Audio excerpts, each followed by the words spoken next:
Hello guys, welcome to the channel daily learn. Myself Mahak Gupta, आपकी chemistry teacher आपके लिए लेके आई हूँ आज हमारी केमिस्ट्री की नेक्स्ट वीडियो, जिसके अंदर हम डिस्कशन करेंगे आज के टॉपिक इलेक्ट्रोमैग्नेटिक रेडिएशन के ऊपर और photoelectric Planck quantum theory के ऊपर। So today's topic is electromagnetic radiation and Planck quantum theory. Right, तो जिन्होंने अभी तक हमारी वीडियो को लाइक एंड शेयर नहीं किया है तो गाइज जल्दी से जाइए, पहले वीडियो को लाइक कीजिए एंड शेयर कीजिए। और जिन्होंने अभी तक हमारे चैनल डेली लर्न को सब्सक्राइब नहीं किया है तो जल्दी से हमारे चैनल डेली लर्न लाइव को सब्सक्राइब कीजिए और हम आपका बटन सब्सक्राइब्ड होना चाहिए। तो चलिए स्टार्ट करते हैं हमारा आज का सेशन। आज के सेशन में जो हम डिस्कस करने वाले हैं गाइज, उसका नाम, फर्स्ट टॉपिक है हमारा इलेक्ट्रोमैग्नेटिक रेडिएशन। इलेक्ट्रोमैग्नेटिक रेडिएशंस, ठीक है। तो इलेक्ट्रोमैग्नेटिक रेडिएशंस के बारे में आज हम पढ़ेंगे। सेशन स्टार्ट करने से पहले I want to tell you that कि जिन्होंने अभी तक हमारी पुरानी वीडियोस नहीं देखी हैं, एटॉमिक स्ट्रक्चर वाले चैप्टर की हमने बाकी टॉपिक्स के ऊपर वीडियोस बना के रखी हैं। आप हमारी प्लेलिस्ट भी जाके चेक कर सकते हैं, डेली लर्न लाइव पे जाएंगे आप उनकी प्लेलिस्ट जाके चेक कर सकते हैं। केमिस्ट्री की सेपरेट से प्लेलिस्ट बनी हुई है, उसके अंदर हर एक टॉपिक की सेपरेट वीडियो बनाई हुई है। Like electromagnet like you can से इलेक्ट्रिक कॉन्फ़िगरेशन के ऊपर, क्वांटम नंबर्स के ऊपर, एटॉमिक स्ट्रक्चर के ऊपर, डिस्कवरी ऑफ सब एटॉमिक पार्टिकल्स के ऊपर, पीरियोडिक टेबल के ऊपर, क्लासिफिकेशन ऑफ पीरियोडिक टेबल के ऊपर, इनके रिलेटेड जो क्वेश्चंस हैं उनके ऊपर, हर एक के ऊपर हमने जो है वीडियो बना के रखी हुई है। तो जिन्होंने अभी तक उन वीडियोस को भी नहीं देखा है गाइज, आप वहाँ से जाके अपनी कॉन्सेप्ट क्लियर कर सकते हैं। और अगर किसी भी कॉन्सेप्ट में कोई भी दिक्कत है तो आप हमें कमेंट बॉक्स में पूछ सकते हैं।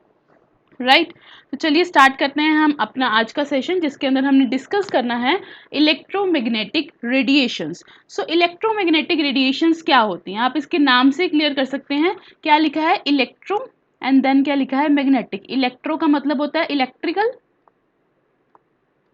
एंड मैग्नेटिक का मतलब क्या होगा? मैग्नेटिक, मतलब जो इलेक्ट्रिकल इफेक्ट भी दे और मैग्नेटिक इफेक्ट भी दे, ऐसी रेडिएशंस। सो हम क्या कहेंगे? the radiations which are associated with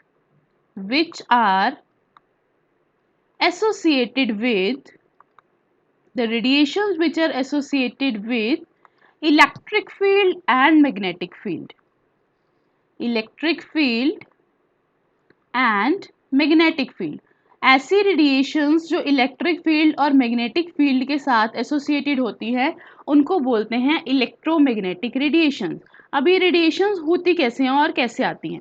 right, सो अगर कोई भी इलेक्ट्रिकली चार्ज पार्टिकल का मतलब क्या होता है कि जिसके ऊपर चार्ज हो, चाहे पॉजिटिव चार्ज हो चाहे नेगेटिव चार्ज हो। अगर एटम का आप कोई भी इलेक्ट्रॉन ले रहे हो, इलेक्ट्रॉन के ऊपर नेगेटिव चार्ज होता है तो हम उसको बोलेंगे चार्ज पार्टिकल है। अगर कोई भी इलेक्ट्रिकल चार्ज पार्टिकल को आप मूव कर रहे हो अंडर एक्सिलरेशन, अगर कोई भी electrical charge particle, I will write it out, when an electrically charge particle, electrically charge किसको बोलते हैं? जिसके ऊपर पॉजिटिव या नेगेटिव चार्ज हो। When an electrically charge particle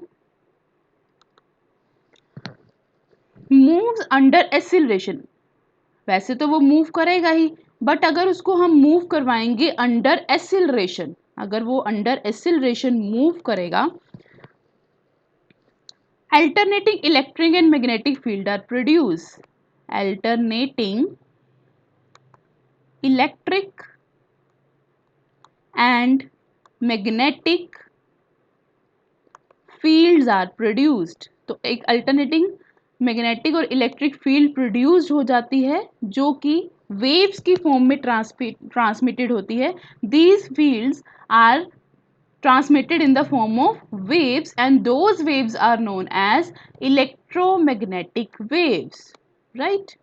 Electromagnetic waves you can say, or you can say electromagnetic radiations, ठीक है। radiations का मतलब होता है कोई रे है या कोई वेव है, वो जो वेव है वो किससे एसोसिएट होती है? इलेक्ट्रिकल फील्ड और मैग्नेटिक फील्ड, दोनों फील्ड के साथ एसोसिएटेड होती है, इसीलिए उसका नाम इलेक्ट्रोमैग्नेटिक रेडिएशन कहा जाता है। और हमारा एटॉमिक स्ट्रक्चर के साथ इसका क्या लेना देना है कि कोई भी एटम का चार्ज पार्टिकल है, चाहे वो पॉजिटिव ले रहे हो, चाहे वो नेगेटिव ले रहे हो, चाहे इलेक्ट्रॉन ले रहे हो, चाहे प्रोटॉन ले रहे हो, when an electrically charge particle moves under the acceleration, जब वो एक्सीलरेशन के अंडर मूव करेगा, नॉर्मली यूनिफॉर्म वेलोसिटी वाला कंसीडर नहीं किया जाएगा, जब वो अंडर एक्सीलरेशन मूव करेगा तो उस टाइम पे उसकी alternating electric and magnetic field produce होगी। तो वो जो alternating electric and magnetic field produce होती है वो ट्रांसमिट होती है in the form of waves, वो वेव्स की फॉर्म में ट्रांसमिट होती है, एंड दोज वेव्स और those radiation are known as electromagnetic radiations. अब इलेक्ट्रोमैग्नेटिक रेडिएशंस के रिलेटेड कुछ इंपॉर्टेंट करेक्टरिस्टिक्स होते हैं जिसके बारे में हम डिस्कस करते हैं। Characteristics of electromagnetic radiations, characteristics of, मैं ऐसे लिखती हूँ इलेक्ट्रोमैग्नेटिक रेडिएशंस, ठीक है, ईएम रेडिएशंस लिख दिया मैंने, इसका मतलब वही है इलेक्ट्रोमैग्नेटिक रेडिएशंस। इसके कुछ करेक्टरिस्टिक्स के बारे में डिस्कस करते हैं।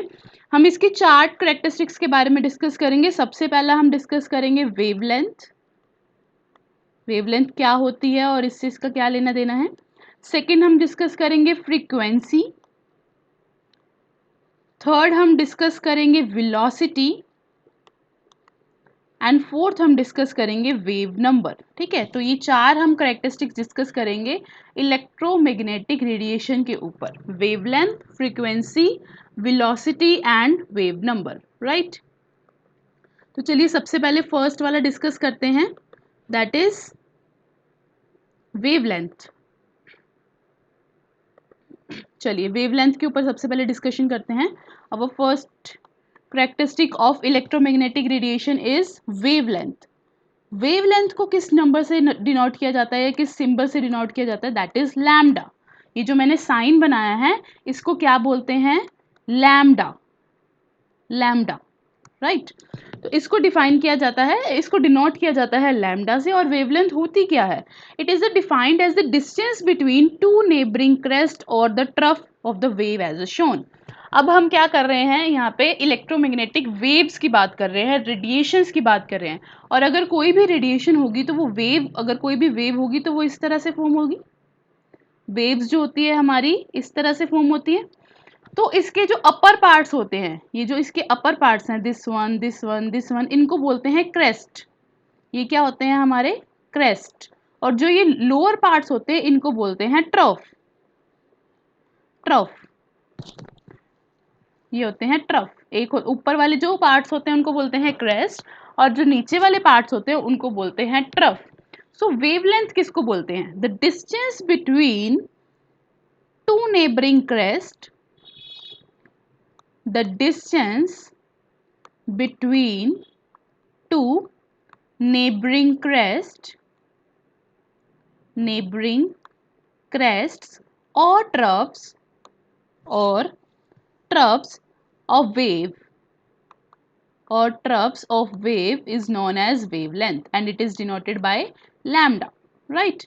so इसका क्या मतलब है कि कोई दो क्रेस्ट लेने हैं, या तो आपको, अगर आप इसका फर्स्ट क्रेस्ट ले रहे हो और इसका ये सेकंड क्रेस्ट ले रहे हो तो इनके बीच का जो ये डिस्टेंस होगा that is known as lambda. और अगर आप ट्रफ्स की बात करो, कोई भी रैंडम नेबरिंग ट्रफ ले रहे हैं, कोई भी दो साथ साथ कंसेक्टिव ट्रफ लोगे तो उनके बीच का अगर आप डिस्टेंस फाइंड आउट करोगे that is known as lambda, lambda या फिर वेवलेंथ। तो वेवलेंथ को किससे डिनोट किया जाता है कि कोई भी कॉरेस्पॉन्डिंग क्रेस्ट ले लो, उन दोनों के बीच का जो डिस्टेंस है दैट इज वेवलेंथ, और यू कैन से लैम्डा।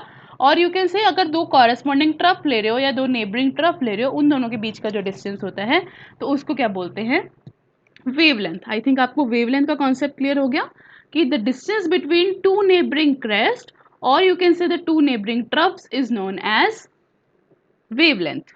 तो चलिए नेक्स्ट करेक्टरिस्टिक पे मूव करते हैं। हमारा जो नेक्स्ट करेक्टरिस्टिक है that is frequency. Next characteristic is frequency. Frequency को डिनोट करने के लिए सिंबल यूज किया जाता है न्यू, ठीक है। तो इसको किससे डिनोट किया जाता है, न्यू। आप इसको ऐसे भी लिख सकते हो न्यू, ठीक है। तो फ्रीक्वेंसी का सिंबल वी नहीं होता, लाइक इस तरह से बनाते हैं न्यू। तो फ्रीक्वेंसी क्या होती है, it is defined as, frequency is defined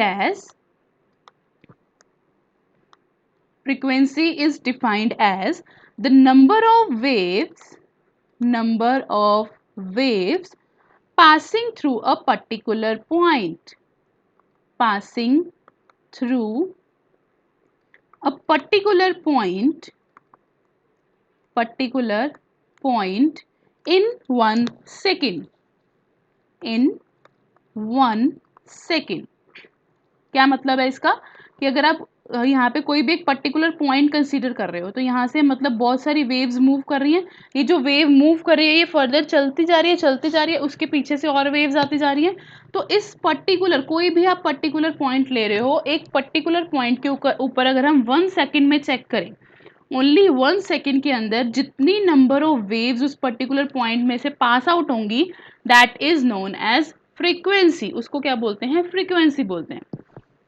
normally अगर हम बिना वेव के देखना चाहे तो लाइक यू कैन से ऑसिलेशन जब होती है, तो अगर कोई चीज़ मान लो कि हमारा जो क्लॉक का पेंडुलम होता है वो ऑसिलेट करता है, ठीक है, तो हमने क्या डिस्कस करना होता है कि 1 सेकेंड के अंदर एक पर्टिकुलर पॉइंट पे वो कितनी बार पास आउट होके जा रहा है, that is known as frequency.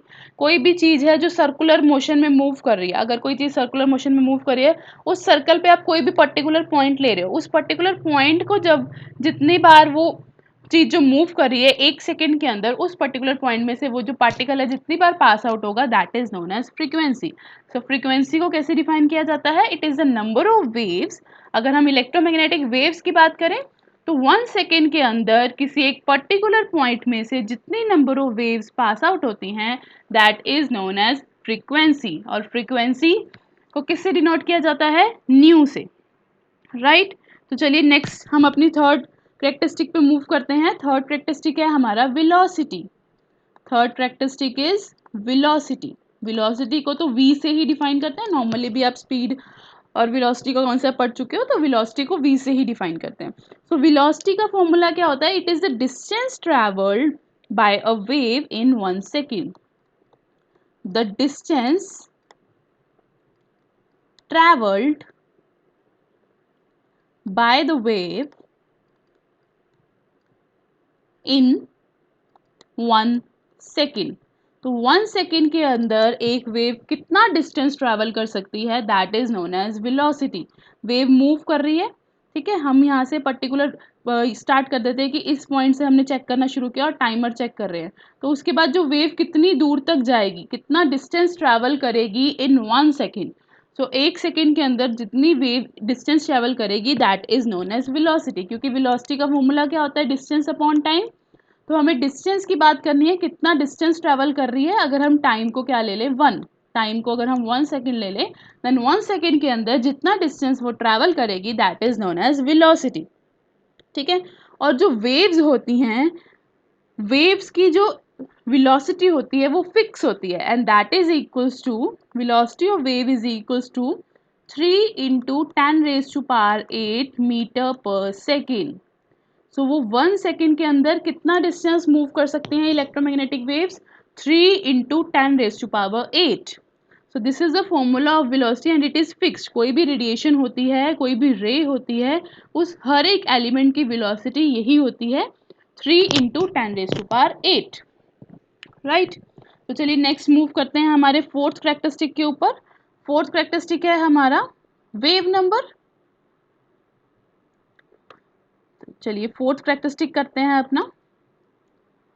Fourth characteristic is wave number. Fourth characteristic is wave number, ठीक है। तो वेव नंबर को डिनोट किया गया है न्यू बार से। फ्रीक्वेंसी के लिए न्यू लिया था, न्यू के ऊपर हम ऐसे लाइन लगा देंगे, बार लगा देंगे, इसको बोलते हैं न्यू बार, और इसको डिफाइन किया जाता है बाय वेव नंबर। सो ये क्या होती है वेव नंबर की definition? Wave number is defined as number of wavelengths per unit length. Number of wavelengths per unit length. Per unit length अगर आप नंबर ऑफ वेवलेंथ की डिस्कशन करोगे तो वो क्या होती है? Wave number. और अभी हमने जो चीज़ें की हैं, that is frequency, wavelength, velocity, इन तीनों के बीच में आपस में क्या रिलेशन होता है इसके बारे में डिस्कस करते हैं। लाइक जो हमारी जो वेलोसिटी होती है ना, वेलोसिटी को v की जगह पे c से भी नोट कर सकते हैं। ये जो 3 × 10⁸ स्पीड दे रखी है that is also the speed of light. जो हमारी लाइट होती है वो भी वेव की फॉर्म में होती है, तो वेव की स्पीड कितनी हो सकती है 3 × 10⁸, जो जिसकी स्पीड ये फिक्स होती है 3 × 10⁸, इसको आप c से डिनोट भी कर सकते हो। तो अभी तक जो हमने कॉन्सेप्ट पढ़े हैं, कौन कौन से पढ़े हैं? वेवलेंथ के बारे में पढ़ा है सबसे पहले तो, कि दो नेबरिंग क्रेस्ट और दो नेबरिंग ट्रफ के बीच में जितनी कॉरेस्पॉन्डिंग डिस्टेंस होता है that is known as wavelength, जिसको हम लैम्डा से डिनोट करते हैं। सेकेंड, हमने फ्रीक्वेंसी के बारे में पढ़ा है, फ्रीक्वेंसी को न्यू से डिनोट करते हैं और ये बताता है कि 1 सेकेंड के अंदर किसी एक पर्टिकुलर पॉइंट से कितनी number of waves pass out होते हैं दैट इज फ्रीक्वेंसी, और इसको डिनोट करते हैं न्यू से। और थर्ड हमने चीज़ की है स्पीड के बारे में, वेलोसिटी के बारे में, कि जो 1 सेकंड के अंदर जो है वेव कितना डिस्टेंस ट्रेवल करती है और that is equals to the speed of light and it is equals to the 3 × 10⁸। और अगर हमें इन तीनों के बीच में रिलेशन निकालना है तो रिलेशन होता है हमारा velocity is equals to wavelength into frequency, wavelength into frequency. ठीक है, वेलोसिटी क्या है c, फ्रीक्वेंसी क्या है न्यू, और वेवलेंथ क्या है लैम्डा। तो फॉर्मूला क्या बन जाता है हमारा c is equals to nu lambda. So this is a very important relation, you can say this is very important relation. इसके ऊपर छोटे छोटे कॉन्सेप्ट भी बनते हैं, फर्दर जो हम कॉन्सेप्ट करेंगे उसमें ये कॉन्सेप्ट यूज भी होने वाला है। कोई न्यूमेरिकल कॉन्सेप्ट हो गया तो इसके लिए ये कॉन्सेप्ट द मस्ट है, और यू कैन से ये हमारा बेसिक कॉन्सेप्ट है कि जो c is equals to nu lambda होता है, velocity is equals to frequency into wavelength होता है। तो हमारे जो हमने इलेक्ट्रोमैग्नेटिक रेडिएशंस के कैरेक्टरिस्टिक पढ़े उनके बीच में क्या क्या रिलेशन होता है, c is equals to nu lambda. तो इलेक्ट्रोमैग्नेटिक रेडिएशन के बारे में आई थिंक आपको इनफ जानकारी मिल गई है। अगर किसी को कोई भी दिक्कत है तो गाइज आप कमेंट बॉक्स में आप पूछ सकते हैं, तो we will clear your doubts. Okay, तो ये जो हमारे कॉन्सेप्ट है ये सारे के सारे आपके कॉम्पिटिटिव एग्जाम्स के लिए भी इंपॉर्टेंट है, तो इन चीज़ों को अच्छे से समझेगा। ये बेसिक कॉन्सेप्ट्स है आपके कोई भी कॉम्पिटिटिव एग्जाम के लिए, IIT नीट जेई किसी की भी प्रेपरेशन कर रहे हो, या बेसिक आपने टर्म वाइज प्रेपरेशन कर रहे हो 11th 12th की, तो सब सिलेबस के लिए ये हमारे बेसिक कॉन्सेप्ट्स है, तो ये आपको आने समझ में आने मस्ट हैं। ठीक है, तो चलिए नेक्स्ट मूव करते हैं हमारे नेक्स्ट टॉपिक के ऊपर। वेव इलेक्ट्रोमैग्नेटिक रेडिएशन और उसके कैरेक्टरिस्टिक हमने पढ़ लिए हैं। नेक्स्ट टॉपिक पे मूव करते हैं, that is Planck's quantum theory. Planck's quantum theory, Planck's quantum theory. Planck जो है एक साइंटिस्ट था, उसने एक थ्योरी दी थी जिसको नाम दिया गया था प्लैंक्स क्वांटम थ्योरी। ठीक है, तो प्लैंक क्वांटम थ्योरी के अकॉर्डिंग क्या चीज थी, the radiant energy is emitted और absorb not continuously but discontinuously in the form of small discrete packets of energy called quantum. Right, तो मतलब आपने जब हमने एटॉमिक स्ट्रक्चर्स के बारे में पढ़ा था तब भी हमने ये चीज़ पढ़ी थी ना कि उसके डेफिनेट शेल्स होते हैं जिसके अंदर इलेक्ट्रॉन एग्जिस्ट करते हैं। तो क्वांटम का मतलब होता है कि डिस्क्रीट और यू कैन से डेफिनेट अमाउंट। ठीक है, तो प्लैंक ने हमें क्या बोला था कि जोन सी एनर्जी रेडिएट हो रही है, अभी तक हम जो इलेक्ट्रोमैग्नेटिक रेडिएशंस की बात कर रहे हैं, तो वो जो एनर्जी रेडिएट हो रही है, सो द रेडिएंट एनर्जी, जो भी एनर्जी रेडिएट हो रही है, रेडिएंट एनर्जी जो है वो कंटिन्यूसली नहीं हो रही है। ये जो एमिट हो रही है या फिर एब्जॉर्ब हो रही है, इज एमिटेड और absorbed not continuously, not continuously but discontinuously, but discontinuously in the form of small discrete packets, small discrete packets of energy, discrete packets of energy, small discrete packet of energy called quantum। ठीक है, तो जो भी energy हमारी radiate हो रही है, चाहे वो एमिट हो रही है चाहे वो एब्जॉर्ब हो रही है, वो कंटिन्यूसली नहीं होती। जब आपका इलेक्ट्रोमैग्नेटिक रेडिएशन का कॉन्सेप्ट आया, जब सबसे पहले एटॉमिक स्ट्रक्चर डिफाइंड हुआ, तो हमने उसके इस साथ बताया कि इसमें इलेक्ट्रॉन्स एग्जिस्ट करते हैं, प्रोटॉन एग्जिस्ट करते हैं। देन रेडिएशन का कॉन्सेप्ट आया कि अगर इलेक्ट्रॉन है वो नेगेटिवली चार्ज है या प्रोटॉन है जो पॉजिटिवली चार्ज है, कोई भी जो चार्ज पार्टिकल होगा वो अपने में से अगर वो एक्सीलरेशन में मूव करेगा तो वो एनर्जी रेडिएट्स करेगा, जिनको इलेक्ट्रोमैग्नेटिक रेडिएशंस बोलते हैं। तो उनके कैरेक्टरिस्टिक पढ़े, वेवलेंथ वगैरह, हमारी फ्रीक्वेंसी वगैरह। दैट मीन्स वो हर एक इलेक्ट्रॉन जो है वो हर एक कैरेक्टरिस्टिक को पोजेस करेगा। उस इलेक्ट्रॉन की कोई पर्टिकुलर वेवलेंथ होगी, उस इलेक्ट्रॉन की कोई पर्टिकुलर वेलोसिटी होगी, उस इलेक्ट्रॉन की कोई पर्टिकुलर वेव नंबर होगा, उस इलेक्ट्रॉन का कोई पर्टिकुलर फ्रीक्वेंसी होगी।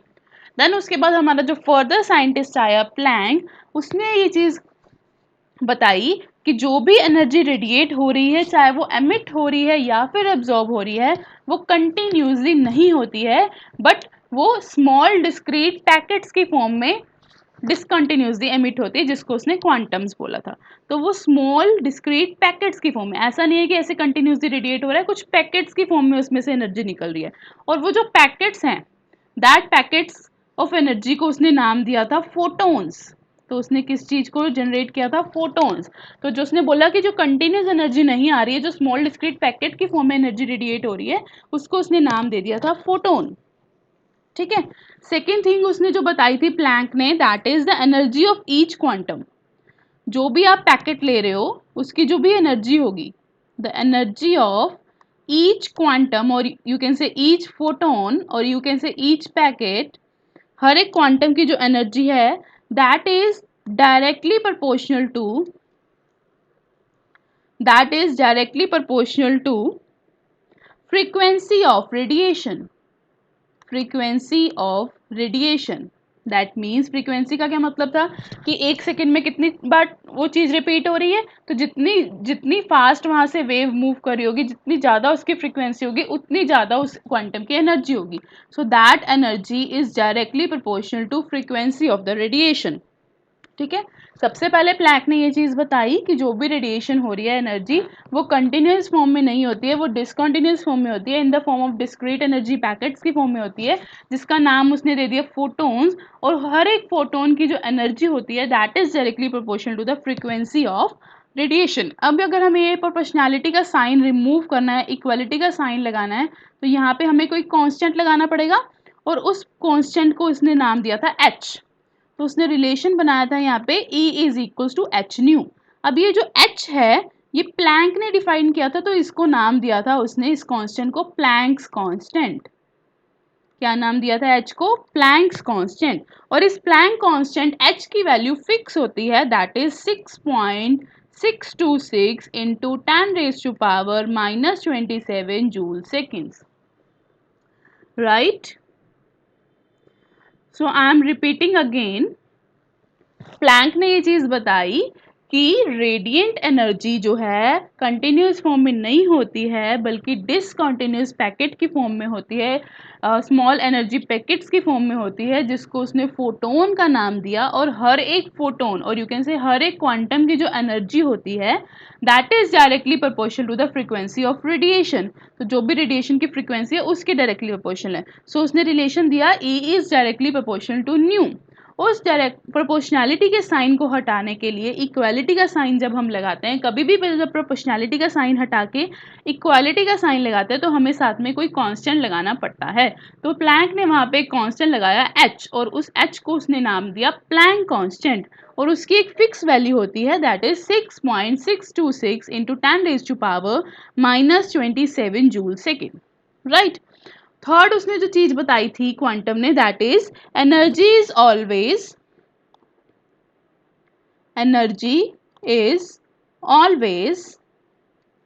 emitted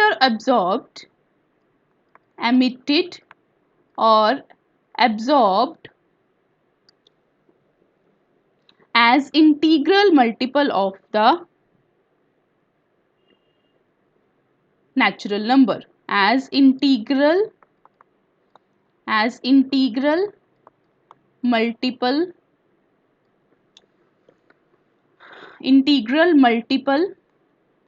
of natural number। Right. That means जो भी एनर्जी एमिट हो रही है, अभी हमने जो बोला कि डिस्क्रीट फॉर्म में होगी, आप एन जो ले सकते हो, that is 1 2 3 4 up to so on. तो जो अभी इसने फॉर्मूला दिया था E is equals to H nu, तो उसके साथ इसने एक नंबर लगा दिया साथ में एन एच न्यू। एन की वैल्यू जो होगी वो 1 2 3 4 इंटीग्रल नंबर होगा कोई भी। दैट मीन्स जो भी एनर्जी इमिट हो रही है या एब्जॉर्ब हो रही है that is in the form of small discrete packets, और वो हमेशा इंटीग्रल मल्टीपल के फॉर्म में होगा। दैट मीन्स उसको हमने मल्टीप्लाई किया है, चाहे 1 से 2 से 3 से 4 से, कभी भी पॉइंट का मल्टीपल नहीं होता, इंटीग्रल मल्टीपल होता है। ठीक है, तो ये तीन चीज़ें प्लैंक ने बताई थी। सबसे पहले जो पैकेट्स के बारे में, फोटोन्स के बारे में, देन जो उसने रिलेशन दिया is equal to H nu, और जो उस रिलेशन में उसने एन को इंटीग्रल मल्टीपल को ऐड किया। तो ये चीज़ें हमें बताई थी प्लैंक क्वांटम थ्योरी ने। ठीक है, और प्लैंक क्वांटम थ्योरी से उसने एक चीज़ इन्वेंट की थी, ब्लैक बॉडी। क्या चीज़ पता लगी थी? Black body. ब्लैक बॉडी को उसने डिफाइन किया था। तो ब्लैक बॉडी कैसे डिफाइन की गई? An ideal body, an ideal body which emit and absorbs all the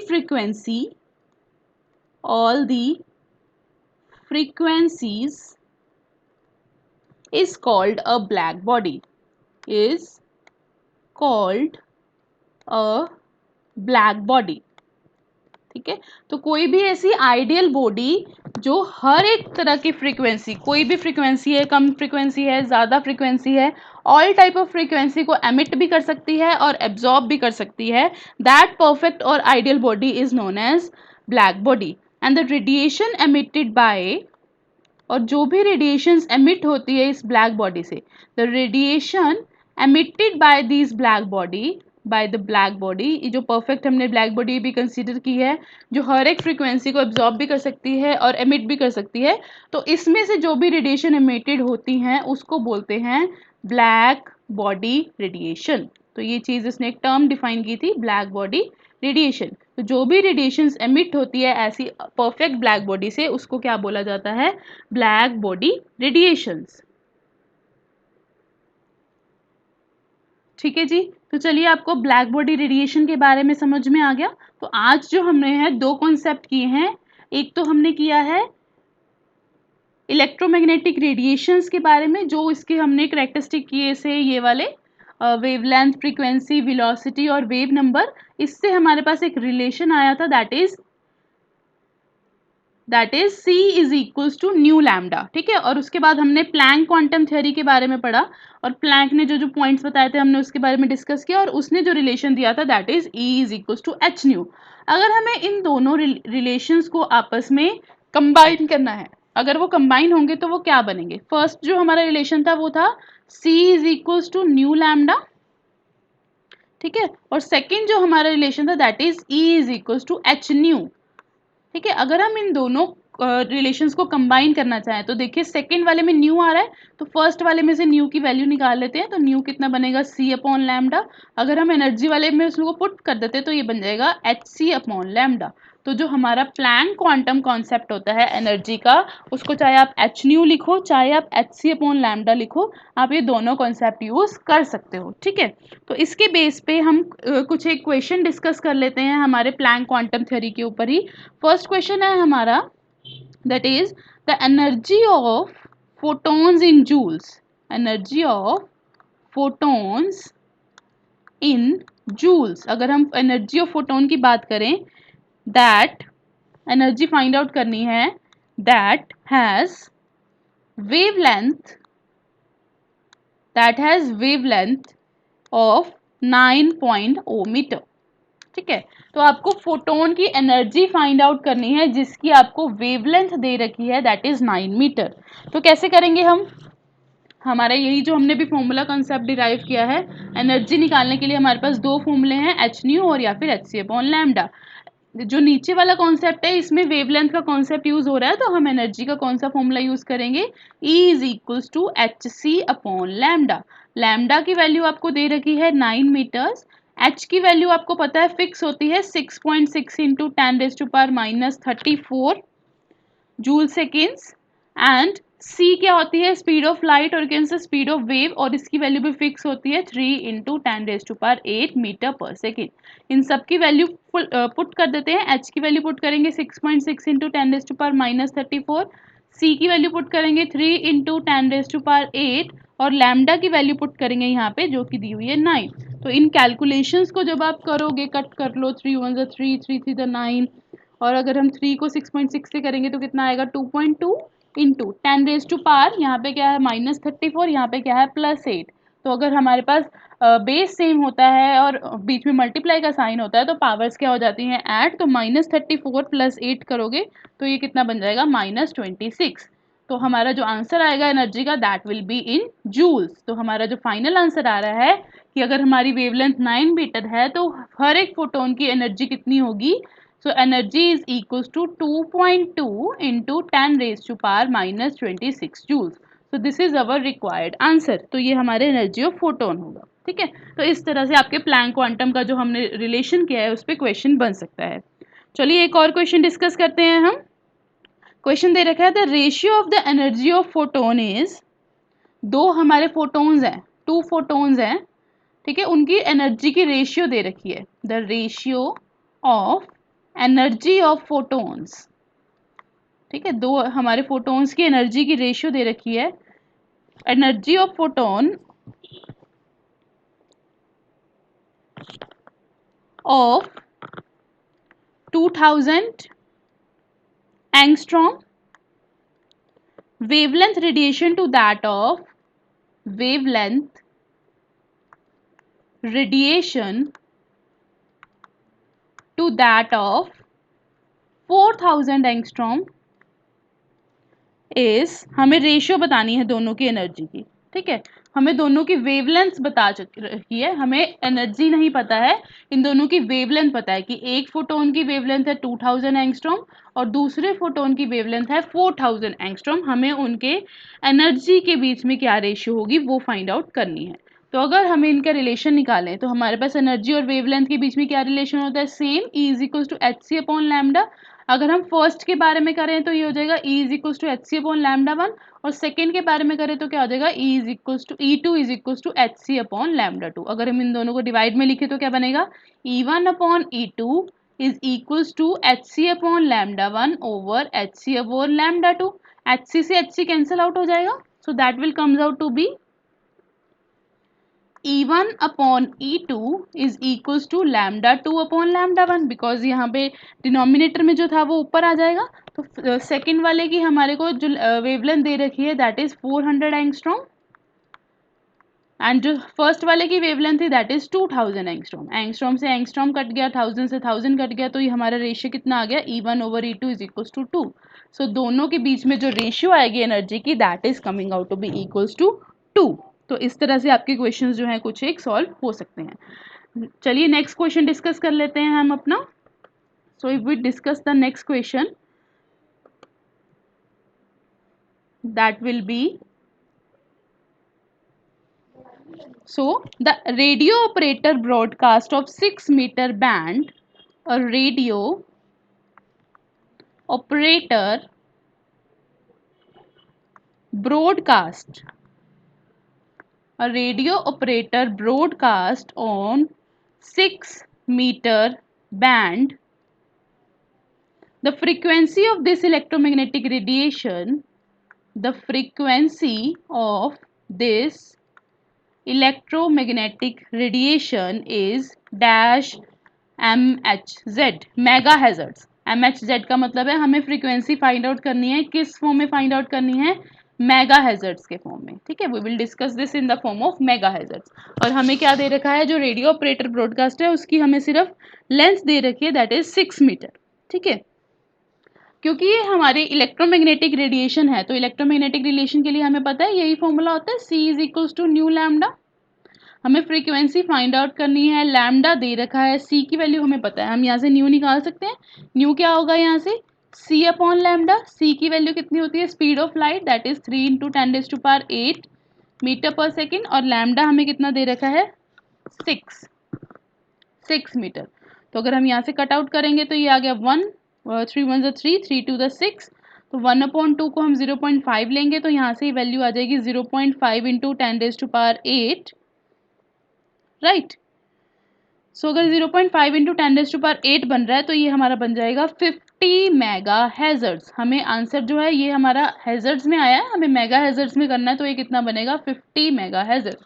तो हमारी फ्रीक्वेंसी कितनी बन रही है यहाँ पे 50 मेगा हैजर्ड्स। तो आप ये देख सकते हैं गाइज कि हमने आज जो दो कॉन्सेप्ट किए हैं, इलेक्ट्रोमैग्नेटिक रेडिएशन जिससे हमारा जो रिलेशन डिफाइन हुआ उनके कैरेक्टरिस्टिक से, that is C is equals to nu lambda.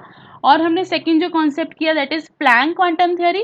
Planck quantum theory ने जो फोटोन्स का कॉन्सेप्ट दिया उससे हमने जो एनर्जी का रिलेशन डिफाइन किया था that is E is equals to H nu या फिर E is equals to H C upon lambda.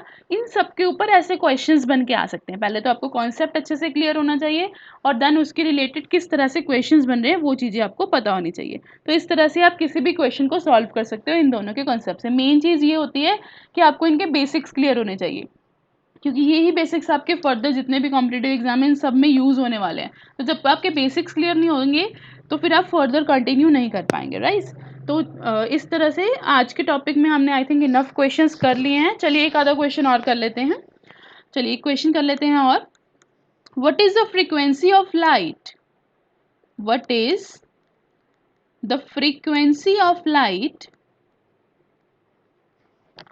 What is the frequency of light in per second?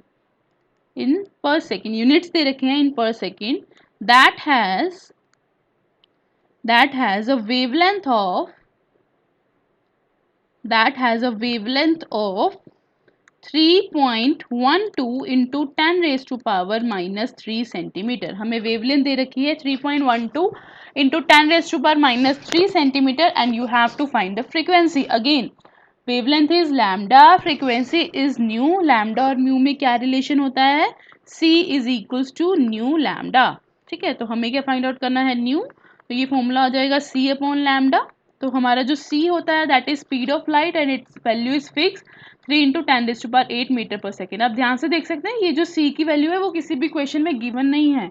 आपको प्लैंक कांस्टेंट H की value और speed of light C की value learn होनी चाहिए, ये आपको वहाँ पे गिवन नहीं होगी। प्लैंक कांस्टेंट H की वैल्यू 6.6 इंटू 10⁻34 जूल सेकेंड, ये लर्न होनी चाहिए। और speed of wavelength that is 3 into 10⁸ metre per second, ये लर्न होनी चाहिए। तो वैल्यू पुट करते हैं यहाँ पे हम C की, तो ये बन जाएगी 3 इंटू 10⁸ मीटर पर सेकेंड और वेवलेंथ हमें दे रखी है 3.12 इंटू 10⁻³ मीटर पर सेकेंड।